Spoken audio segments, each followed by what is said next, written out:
Iniciar. Bom dia, gente. Bem, então vamos para o nosso segundo dia.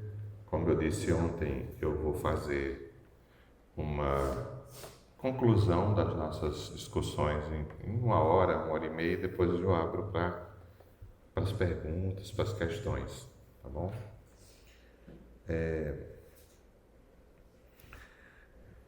Vou começar hoje tratando das tradições filosóficas que no pensamento ocidental nos permite colocar o corpo, né, a carne e, portanto, os sofrimentos no centro das discussões do ponto de vista das humanidades, né, e da historiografia. Sem dúvida, a tradição que vem de Friedrich Nietzsche, né, dos Nietzscheanos, é uma primeira tradição filosófica, né, primeiro pensador, vamos dizer, né, depois de Spinoza. Né, Spinoza talvez tenha sido um dos primeiros a pensar a questão das paixões. Né? Se a gente pensa, como eu disse ontem, que dor e sofrimento tem a ver com a ideia da paixão, né? No sentido de algo que você sofre, algo que te atinge. Né? Spinoza vai ser um pensador que vai pensar a relação entre paixões alegres e paixões tristes e o pensamento humano e as ações humanas. Nietzsche foi um leitor de Spinoza. Né? Spinoza, que como vocês sabem, era um judeu, um pensador judeu. Né? Para os judeus a questão da carne e do corpo é uma coisa bastante importante, e a relação dela com a escrita, né? Com a leitura, com o texto escrito, que tem muita importância para os judeus. Não é mera coincidência que muitos dos grandes pensadores ocidentais são judeus, né? Justamente porque a cultura da palavra, pelo fato de você ter que ler os livros sagrados e interpretar os livros sagrados, a cultura judaica há toda uma ênfase no aprendizado da leitura, né? No aprendizado na interpretação de textos. Né?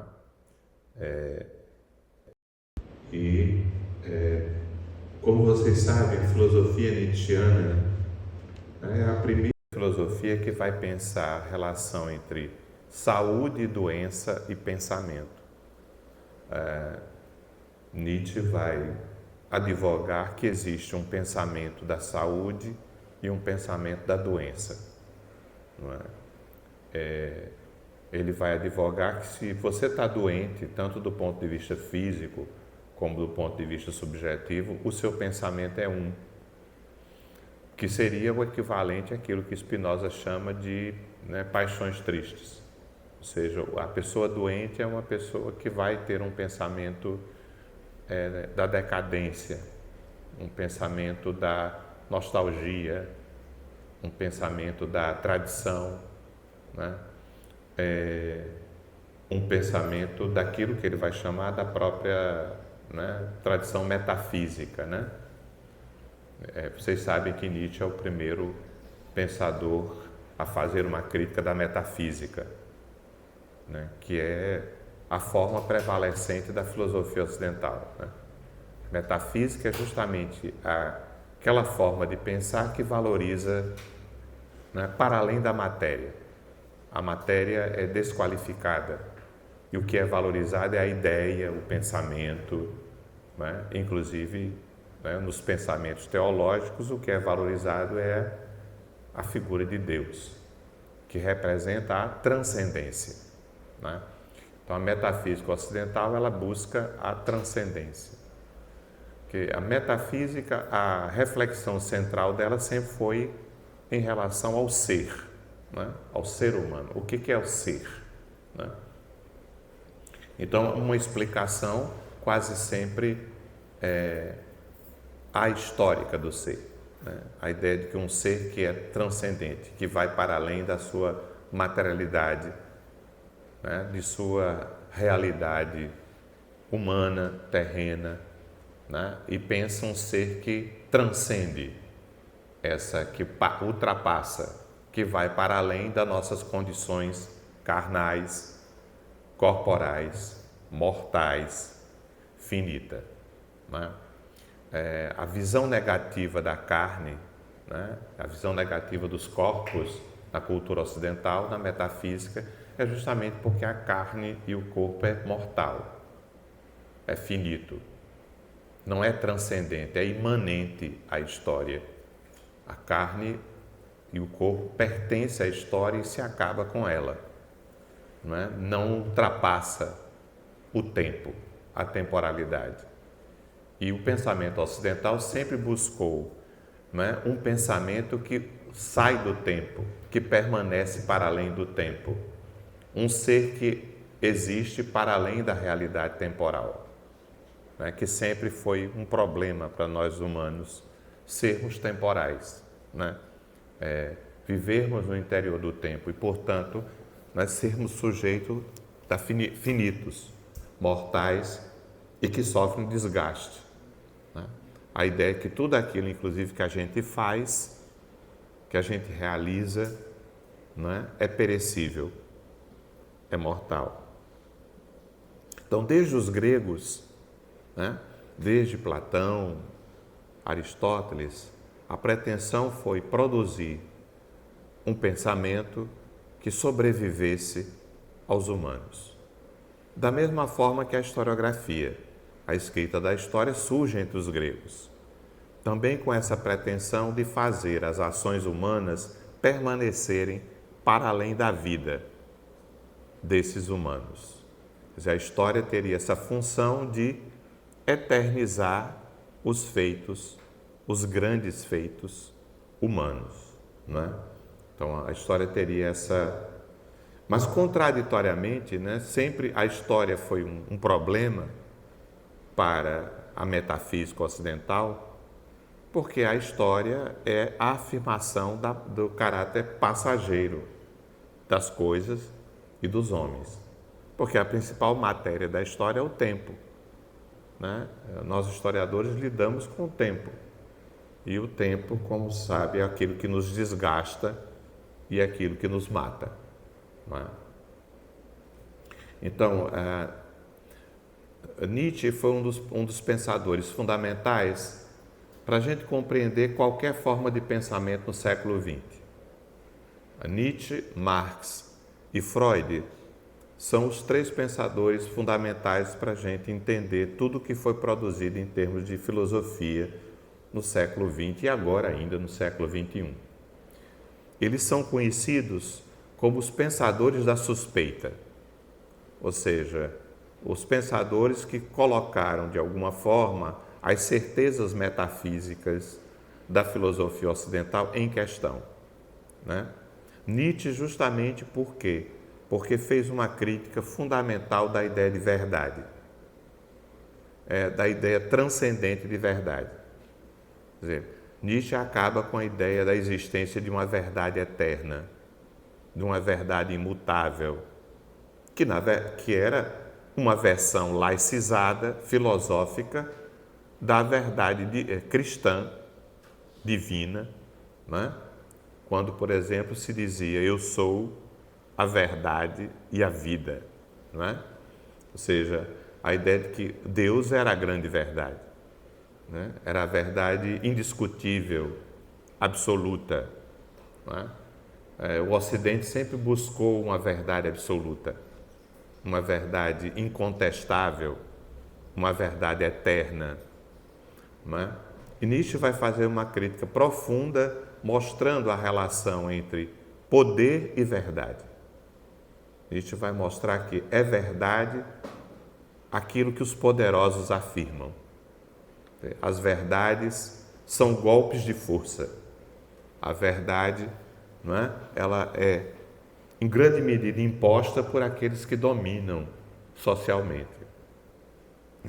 Então, a verdade nasce de uma luta. Existe uma luta em torno da verdade. Existe uma disputa em torno da verdade.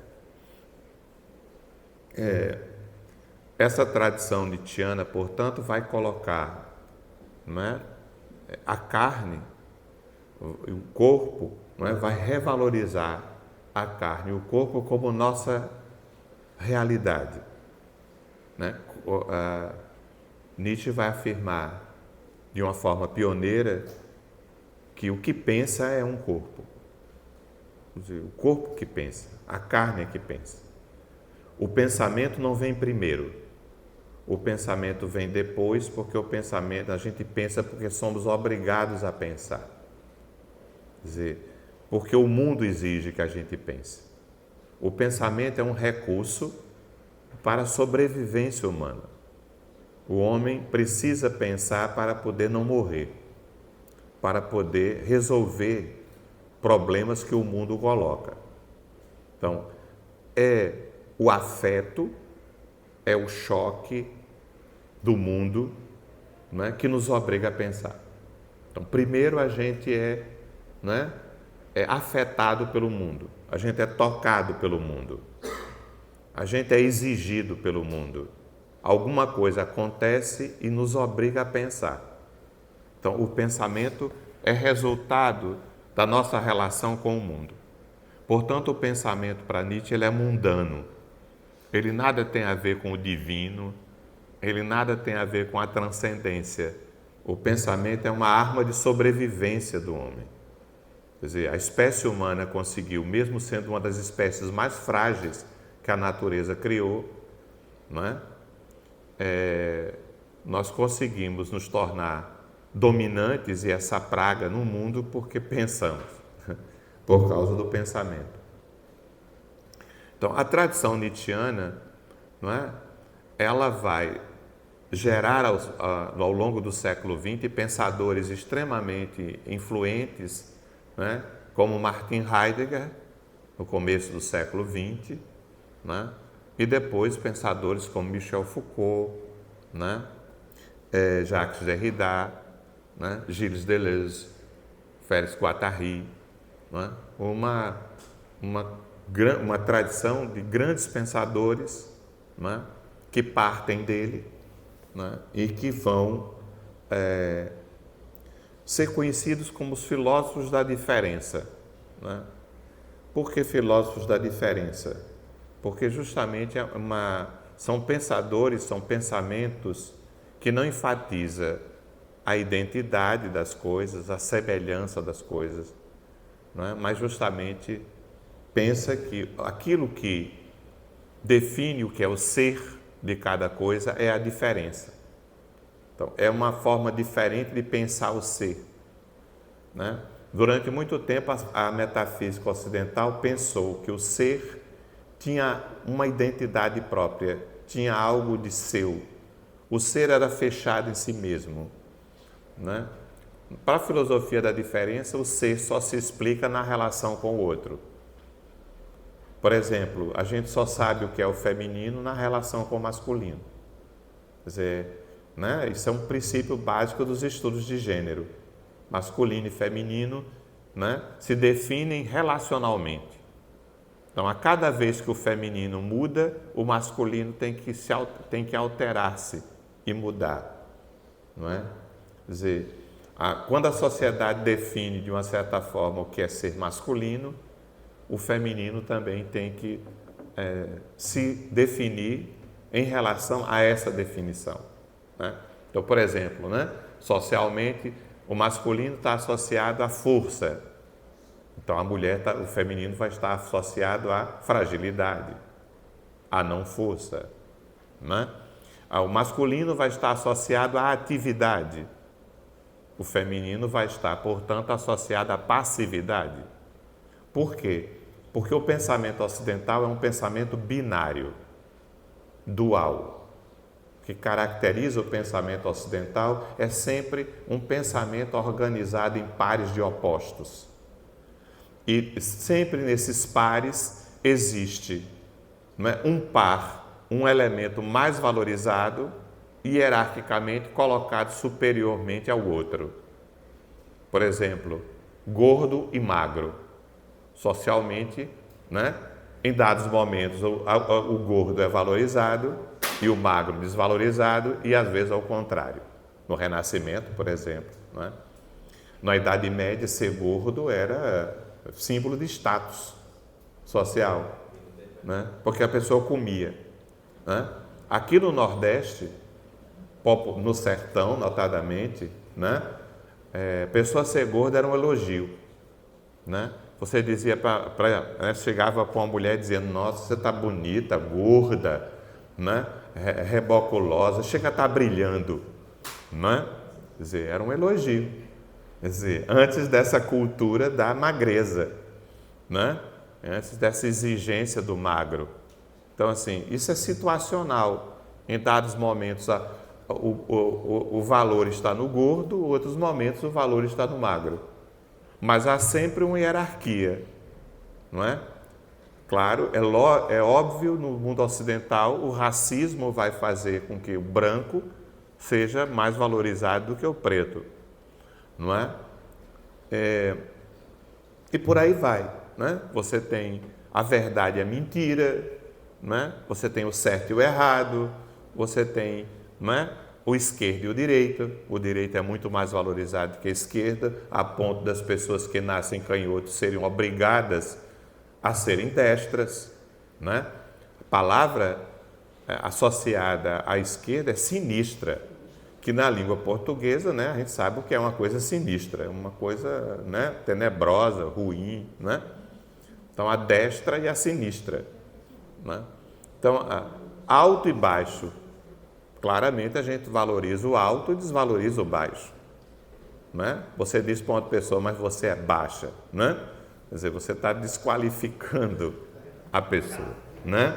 Deixe de baixaria, né? Isso é baixeza. Então, a língua está cheia de palavras que mostram como o baixo é desqualificado em relação ao... o baixo corporal, exatamente. Né? O nosso corpo tem uma espécie de equador que passa na cintura. Então, da cintura para cima o corpo é valorizado, da cintura para baixo ele é desvalorizado. Né? Por exemplo, o rosto e a bunda é o avesso um do outro. Não é? Quer dizer, os olhos da frente é diferente do olho de trás, né? Completamente desvalorizado, né? Então, a tradição nietzschiana, portanto, ela é muito importante, porque justamente Nietzsche vai utilizar as categorias de saúde e doença, né, e pensar a relação entre carne, corpo e pensamento. Então, ele deixa muito claro que o ser que pensa é um ser encarnado, não é um ser abstrato, etéreo, não é um sujeito abstrato como grande parte da filosofia ocidental pensava, né? A ideia de consciência, Nietzsche tem como grande adversário, né, Hegel, né? Hegel é o grande adversário de Nietzsche, né? Era o grande nome da filosofia alemã, século XIX, né? E ele é aquele que faz o contraponto a Hegel, né? E Hegel, a filosofia hegeliana é uma filosofia da consciência, da razão. Então, o sujeito é razão, o sujeito é consciência. Então, o sujeito não tem corpo em Hegel. É uma razão, uma mente abstrata, não localizada num corpo, né? A gente não consegue, muitas vezes, quando usa o conceito de mente, a gente dificilmente associa a mente às vísceras do cérebro. E a nossa mente está localizada nas vísceras cerebrais, que nem bonitas são, né? São bem feinhas, né? As vísceras lá de baixo é mais bonita do que as vísceras cerebrais, né? Então, é como se a mente não estivesse no corpo. É como se a mente pairasse, né, para além do corpo. Então, ele tem um papel, né? Ele e toda a tradição filosófica que vem a partir dele, né? Não é simples, não é mera coincidência que Foucault vai dar uma centralidade enorme ao corpo, né? Dizer que o corpo é a matéria-prima da história, que a história marca os corpos, constrói os corpos, não é? Outra tradição importante é a tradição freudiana, né? Sigmund Freud, né? O psicanalista austríaco, né? Que produziu entre o fim do 19 e os anos 30, né? Do século 20. Né? Por que Freud é fundamental? Né? Porque Freud é o enunciador do inconsciente.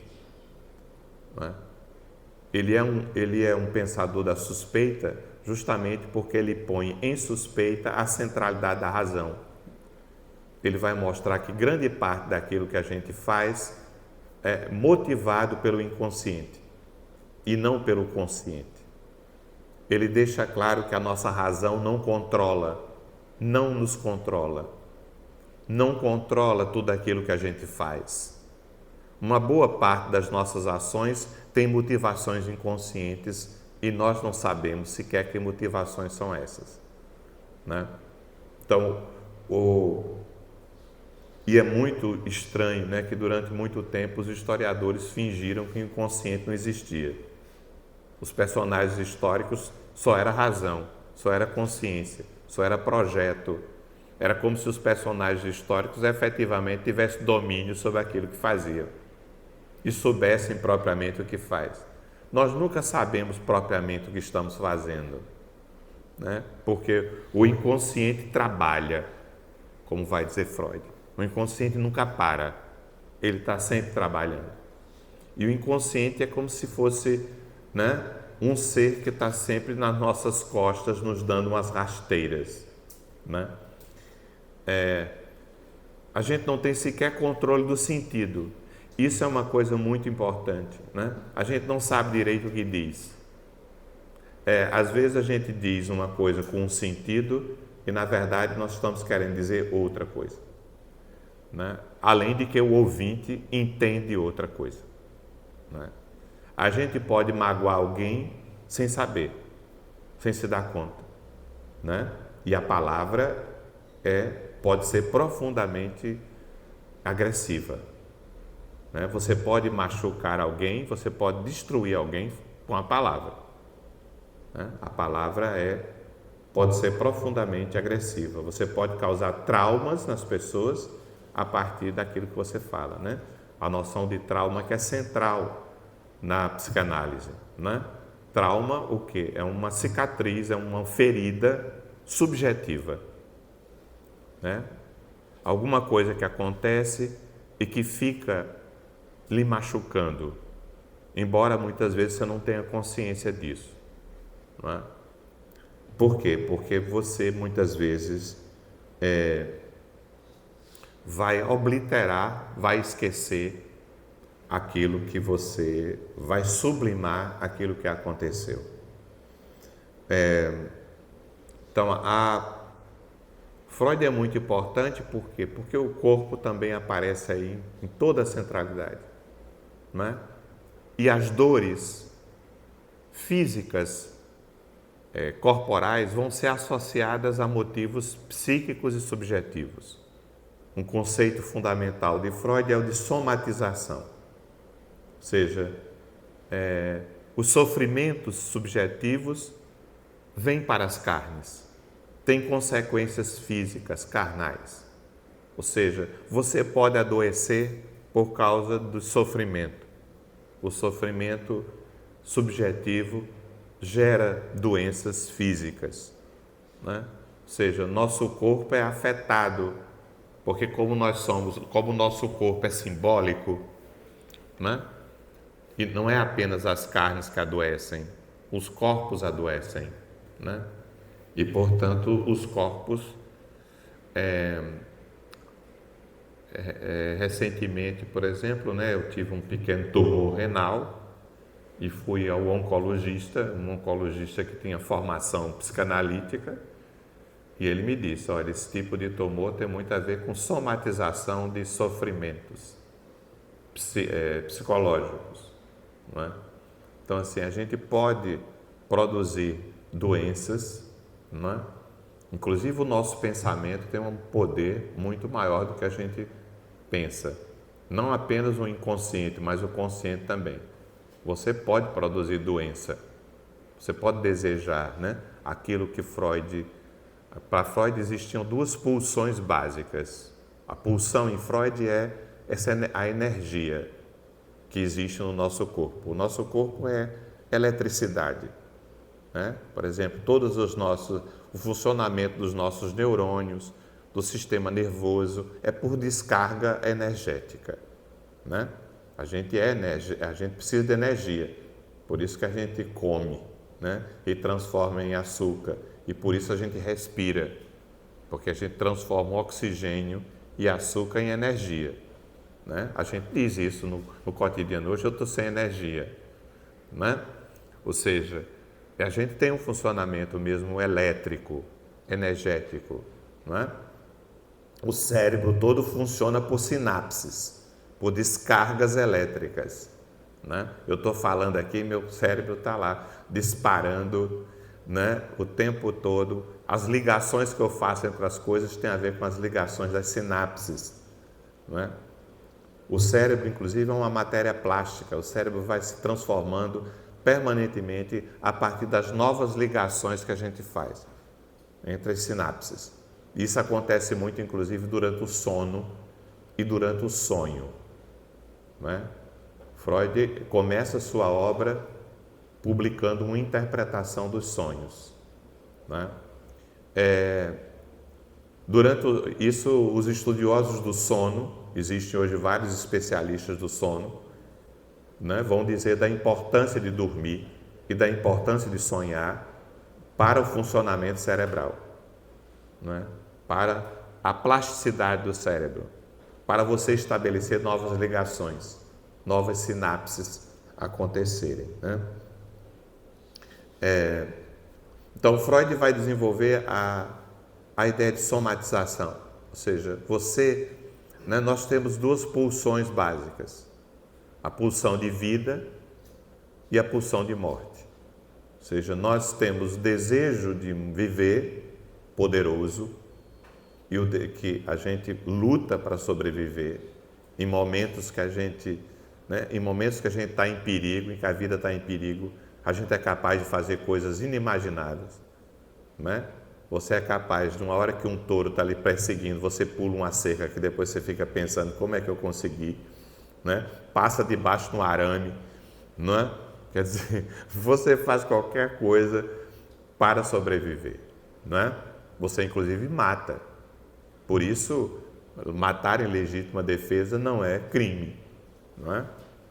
Normalmente a pessoa é absolvida, porque na hora que a pessoa vê na iminência de morrer, se necessário, ele mata, né? Então, nós somos movidos por um grande impulso de vida, pela pulsão de vida, mas também somos habitados pela pulsão de morte. Ou seja, em vários momentos a gente deseja morrer. E isso, por exemplo, faz com que a gente adoeça, inclusive fisicamente, né? O suicida é alguém que foi dominado pela pulsão de morte, né? Em vez de ele ser habitado pelo desejo de viver, ele passa a ter desejo de morrer. E esse desejo é muito forte, gente, muito forte. Há pessoas que planejam o suicídio por dias seguidos, não é? Escreve cartas, não é? Porque ele está tomado por esse desejo de morrer. Então, no nosso interior há essa briga constante entre a pulsão de morte e a pulsão de vida, né? E isso tem a ver com sofrimento físico e com sofrimento subjetivo, né? A psicanálise é voltada principalmente para tratar dos sofrimentos, para tratar do sofrimento e não da dor, né? Mas como nós vimos ontem, dor e sofrimento têm ligações, né? Normalmente quem sofre subjetivamente termina, né, somatizando e sentindo dores. Dor de cabeça, dor no pescoço, dor na coluna, dor de barriga, né? Quer dizer, o sofrimento leva a dores físicas, a desarranjos físicos, né? A pessoa em depressão perde o cabelo, né? Cai o cabelo. Foi o seu caso, né, Tiago? Tem problemas de pele, não é? Tem problemas de pele. Tem problemas de funcionamento do intestino, né? Prisão de ventre tem muito a ver com situação emocional, né? Quando Freud fala disso, né? A retenção de fezes, né? Tem muito a ver com carência. Quando uma pessoa é muito carente, ele não quer perder nem as fezes que tem, né? Então ele retém as fezes, né? Freud, por exemplo, associava a retenção de fezes a uma pessoa extremamente pão dura, suvina, né? A pessoa que não quer perder dinheiro também não quer perder, né? E na cultura ocidental há uma associação entre dinheiro e merda, né? É muito interessante isso, como no nosso imaginário há uma relação entre uma coisa e outra, né? Então, o suvina teria tendência a ter prisão de ventre, né? Justamente porque não quer soltar nada, né? Não quer abrir a mão e não abre o ânus também. não abre nada, né? Então, e nós sabemos que as nossas emoções, elas disparam, as emoções disparam efeitos físicos, né? Quer dizer, as emoções estão relacionadas com a atuação química do nosso corpo. Então, a gente tem um medo, o nosso corpo secreta imediatamente uma série de substâncias químicas, né? Que faz a gente sentir frio, que faz a gente se arrepiar, né? Que faz a gente tremer, né? De medo, né? A gente fica com a boca amarga, né? Em vários momentos a nossa boca amarga, a nossa boca seca, né? Por quê? Não há separação entre emoção e funcionamento físico, né? Biológico. As emoções faz você ter descargas de adrenalina, né? Endorfina, né? Um dos fatores que a relação sexual é profundamente prazerosa é porque ela gera uma descarga de endorfina, né? Por isso, depois que a gente termina o ato, a gente fica relaxado, né? Fica em estado de êxtase, né? Porque justamente, né? A gente tem um pique de adrenalina durante o ato, é preciso, senão você não faz. Então você tem um pique de adrenalina e quando você chega ao auge, a adrenalina é substituída pela endorfina. Você tem um pique de endorfina, né? E por isso, né, o povo quer dormir depois de fazer, né? Porque justamente você tem essa descarga hormonal, né? É fundamental. Então, as nossas emoções, os nossos sentimentos, os nossos sofrimentos não estão desligados do funcionamento do nosso corpo físico, carnal, material, biológico, né? Nós somos sempre cultura e biologia. Nós somos sempre, né, matéria e símbolo, né? Nós somos sempre cultura e natureza.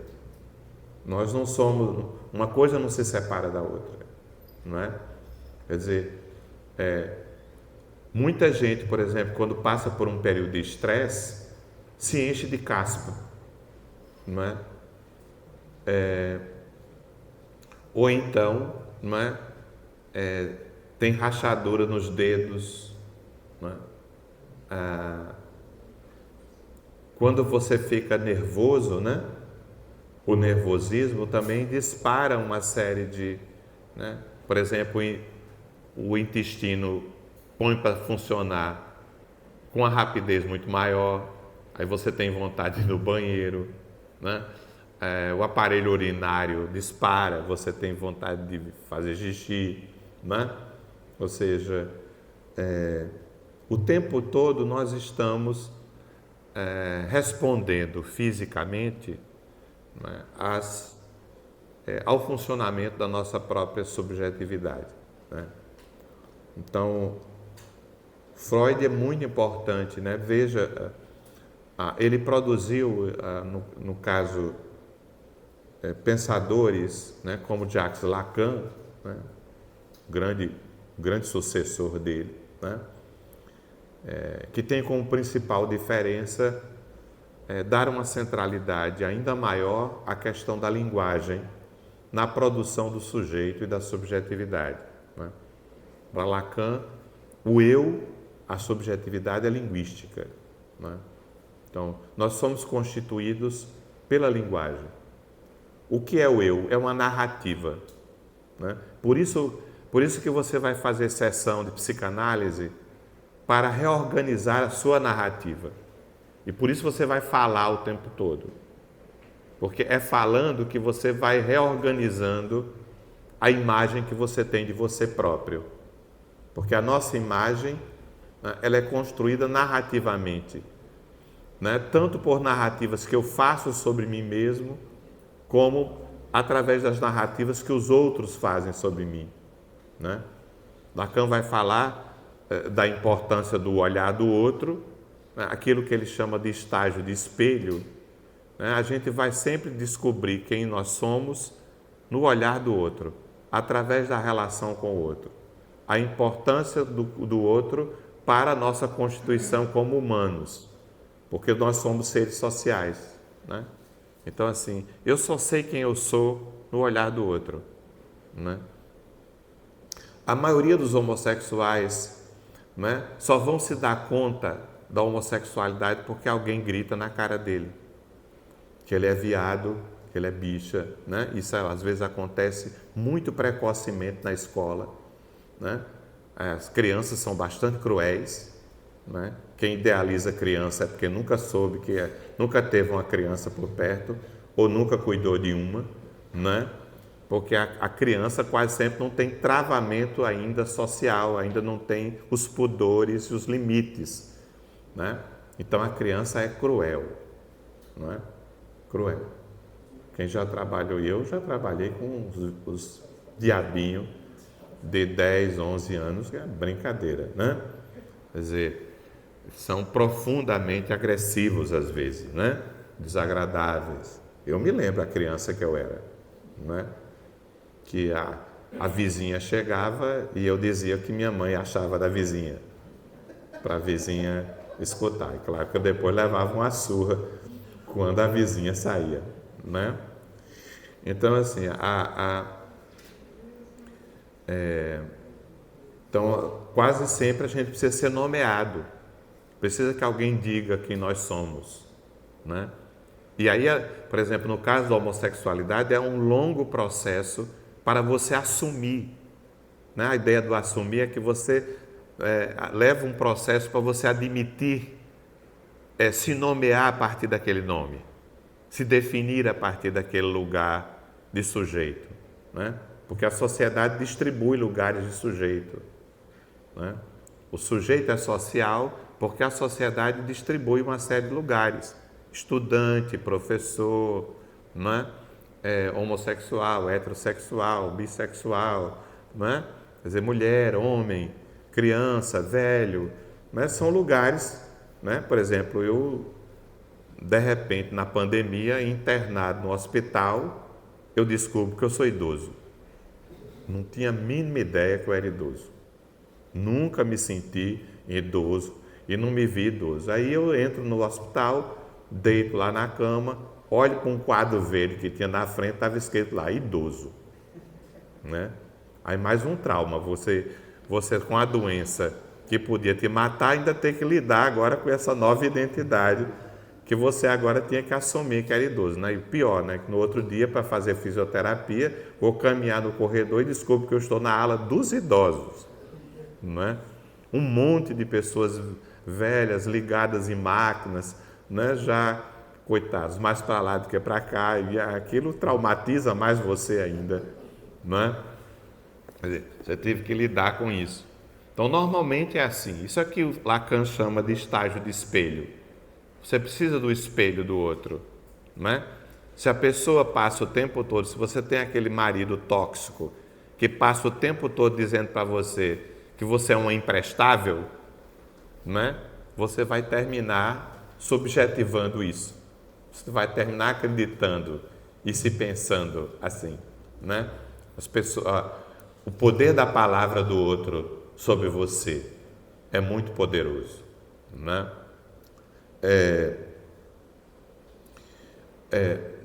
Por exemplo, hoje nós temos pensadores muito importantes que vêm, né, da tradição freudiana, como o Franz Fanon, né, um argelino negro, né, que vai pensar a dor do racismo, os sofrimentos que o racismo provoca nas pessoas pretas, árabes, judeus, todos ciganos, as pessoas que são estigmatizadas por motivos étnicos, né? É um sofrimento enorme, por quê? Porque você vai desejar ter outra cor, ter outra pele.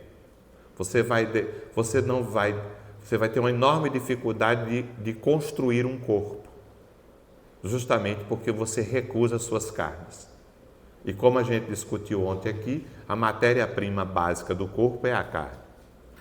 Então, se você recusa a carne, é a mesma dificuldade que um transexual vai ter, né, para construir um corpo, porque ele recusa parte de suas carnes, ou grande parte de suas carnes, né? Então, por exemplo, quantas vezes vocês vão ouvir os transexuais masculinos falar do libertador que foi quando fez a extração da mama, quando retirou as mamas, né? A recusa que eles tinham à mama, que levava, por exemplo, a enfaixar as mamas, a apertar as mamas, a ponto, inclusive, de poder gerar problemas pulmonares, doenças pulmonares, né? Então, a importância de perder os pelos ou ganhar os pelos, né? Os transexuais masculinos, praticamente todos fazem questão de deixar a barba, bigode, né? Que é para justamente porque o pelo, a barba é um diferenciador, né? É um marcador de identidade masculina, né? Aqui no Brasil, há uma grande pensadora, pioneira também em ler o racismo a partir da psicanálise, que é a Beatriz Nascimento, né? Estigmatizada pelos grandes intelectuais negros, recusada pelos intelectuais negros, a maioria deles homens, né? Ela é uma pioneira, por exemplo, em fazer a crítica às leituras do Abdias Nascimento, do Clóvis Moura, né? Que não levava em conta justamente a subjetividade, que pensava o racismo apenas como uma coisa econômica, motivada pelo capitalismo, pela sociedade burguesa, né? Ela vai ser muito importante, junto com a Lélia Gonçalves, por exemplo, né? Em pensar as dimensões subjetivas do racismo, a dor, as dores físicas, né? O racismo mata, gente. O racismo é responsável por grande parte, né, das mortes da população preta no Brasil, né? O racismo leva à tortura. É muito comum, né, jovens negros que são presos e torturados na prisão, não é? São torturados nas delegacias de polícia, são humilhados, não é? Humilhações assim cotidianas, como por exemplo eu vi várias vezes no metrô em São Paulo, as pessoas descendo do metrô e quem era branco passando e quem era preto sendo emparedado, jogado na parede para fazer baculejo, como se fossem bandidos, né? Uma clara divisão, como eu vi, por exemplo, né, para entrar nos Estados Unidos. uma fila para branco e uma fila para todo mundo que tinha cara de índio e era preto, não é, numa outra fila, não é? Então, assim, iam sendo claramente separados, não é? Então, mesma coisa na Europa, né? Para entrar em Portugal, você que é branco como eu, né, passava direto, quem era preto era, não é, colocado no outro lugar lá para ser fiscalizado, né, com muito mais rigor, né? Então, quer dizer, pensar os sofrimentos psíquicos, subjetivos, mas também físicos que o racismo provoca, né? O racismo fazia com que as meninas pretas não quisessem ter o cabelo que tinham, né? Quer dizer, aquela tortura física de estirar o cabelo, de passar ferro quente no cabelo, não é? A recusa do nariz. A Beatriz Nascimento conta, por exemplo, que a mãe colocava pegador de roupa no nariz dela, para ver se o nariz afilava, né? Então, essa é a recusa do corpo, da carne que você tem, né?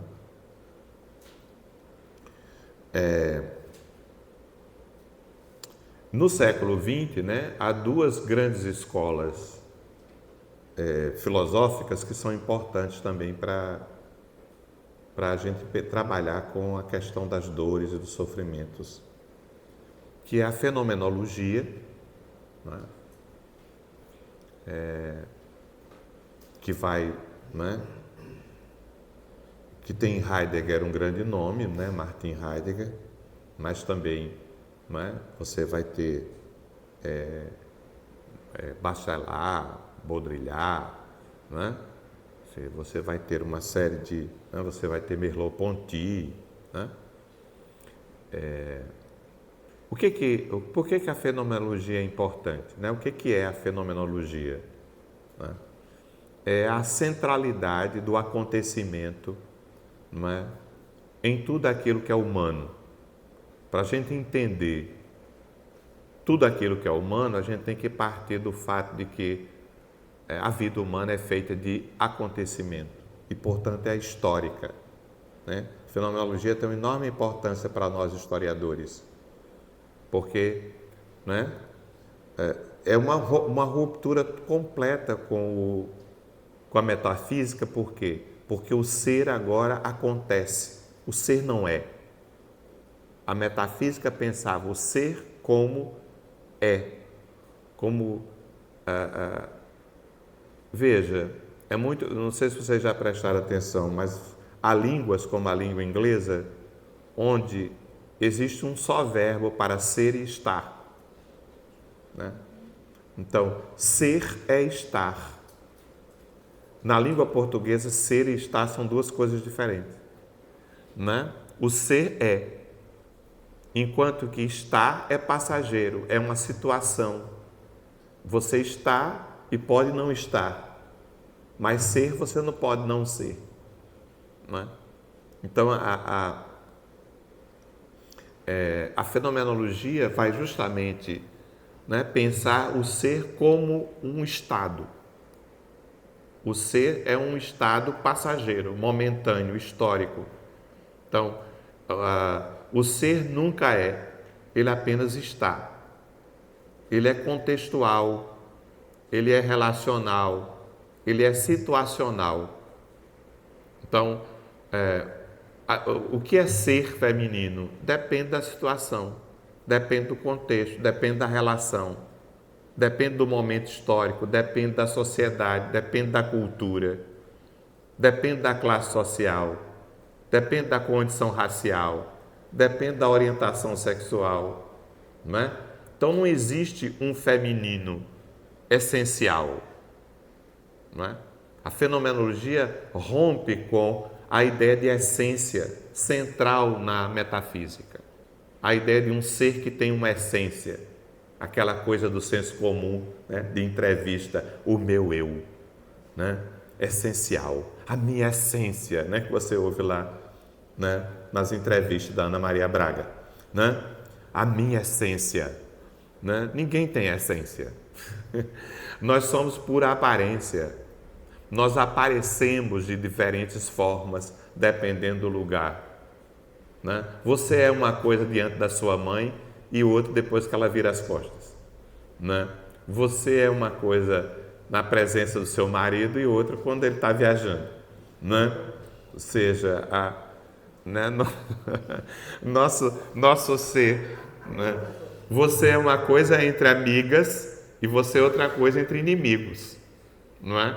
Ou seja, nós não temos uma fixidez, uma permanência no ser. Evidentemente, há regularidades. A sociedade exige a existência de regularidades. Para isso, ela cria instituições, para isso, ela cria leis, para isso, ela cria estruturas, para isso, ela cria, né? Porque a gente precisa de regularidades. A gente não aguentaria um mundo, né, em que o ônibus passasse cada dia num lugar. Por isso a gente cria um sistema de transporte, que é horroroso, quase sempre, né? Ele não passa na hora, mas pelo menos passa quase sempre no mesmo lugar, né? Então você já sabe onde esperar o ônibus. Imagina se todo dia de manhã você teria, onde será que o ônibus está passando hoje, né? Era uma coisa horrível. Então a gente cria estruturas, instituições, né? Justamente para criar essa regularidade, essa rotina, né? Mas a gente sabe que mesmo que o ônibus passe todo dia no mesmo lugar e na mesma hora, não acontecem as mesmas coisas dentro do ônibus. E a viagem nem sempre é a mesma, e às vezes o ônibus dá o prego, né? E às vezes ele sofre um acidente, né? Então a gente nunca, ou seja, a gente nunca se livra da contingência, do caráter contingente, acidental, né? Das coisas. Então, o ser é acidente, né? O ser é contingência, o ser é incerteza. Então, a gente busca a certeza, né? Então, por que a fenomenologia é importante, né, para uma história das dores, dos sofrimentos? Porque a gente vai pensar o caráter situacional das dores e dos sofrimentos, o caráter acontecimental, histórico das dores e dos sofrimentos, né? Embora você possa dizer, né, que nós somos seres condenados à dor e ao sofrimento, elas não se manifestam da mesma forma, né? As dores que atingem a classe operária não são as mesmas dores que atingem a burguesia, o patronato. Os sofrimentos, né, dos pretos não é o mesmo sofrimento dos brancos. Os brancos não sofrem o racismo. Não tem todos os sofrimentos subjetivos e físicos produzidos pelo racismo, né? Da mesma forma que os sofrimentos e dores dos heterossexuais não é a mesma dos homossexuais, dos bissexuais, dos transexuais, não é? Dos pansexuais, não é? Dos assexuais, né? Por exemplo, as pessoas que não gostam de sexo, não é? Elas devem sofrer muito numa sociedade que dá uma enorme importância e centralidade à sexualidade e que toma a sexualidade como quase o umbigo do ser, não é? A Michel Foucault vai mostrar na história da sexualidade que isso é um acontecimento da sociedade contemporânea, do século XVIII para cá. Essa importância tão grande que a gente dá ao sexo, não é? Quando a gente descobre com que a pessoa dorme, a gente acha que descobriu a verdade mais profunda da pessoa, né? Ele é gay, não é? Quer dizer, ela é lésbica, né? Quer dizer, a gente acha que descobriu o Brasil, né? Por exemplo, para os gregos isso não tinha a menor importância. Quer dizer, o que definia para os gregos antigos o que era importante era a posição que a pessoa ocupava na cidade, na política. Isso que definia. Quer dizer, para os gregos, você gostar de meninos, meninas, ou das duas, era a mesma coisa que gostar de arroz, macarrão, né? Ninguém é marcado pelo fato que gosta de arroz ou não gosta de arroz, né? Não existe uma categoria para classificar, né? Você é arrozeiro, você não é arrozeiro, né? Quer dizer, isso não tem a menor importância, né?